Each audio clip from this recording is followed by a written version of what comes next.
Markets across Asia have carried on last week's rally, sparked by comments that the European Central Bank will do whatever it takes to keep the euro together. But doubts are growing about whether the ECB, what it can do and whether it will work. Here, the Australian dollar is staying well above parity with the greenback, putting more pressure on our economy. Neil Woolridge reports. Protesting Spanish taxi drivers might be on a go-slow over austerity measures, but stalling global markets quickly kicked into overdrive late last week thanks to a few short words from the European Central Bank president. The ECB is ready to do whatever it takes to preserve the euro. Friday's rally has continued into this week, with the Australian bourse up nearly 1% today and Asian markets also rising. But out in the real economy, there's more evidence that things are getting worse in Europe, with fresh data showing Spain's recession deepened in the June quarter. Well, I'm actually quite worried about the fact that markets have reacted so positively.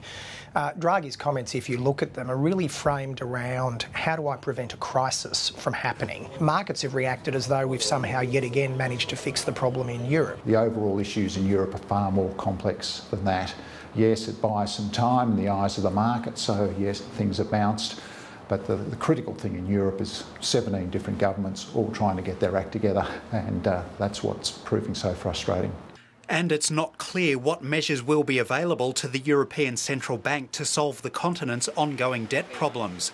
In August, the ECB faces a court case in Germany to decide whether the European Stability Fund is constitutional. And its previous efforts to buy bonds of troubled nations like Spain, Italy and Greece in a bid to drive down borrowing costs proved only temporary relief, if any.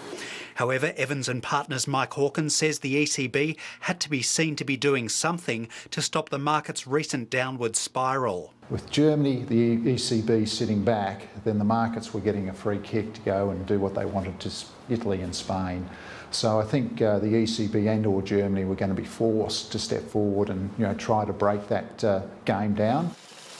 And just as Mario Draghi's comments have buoyed global markets, they've also helped drive up the Australian dollar as it edges close to $1.05 against the greenback. However, Australian Unity's David Bryant says a lot of the Australian dollar's strength is in response to that bailout talk in Europe rather than fundamentals.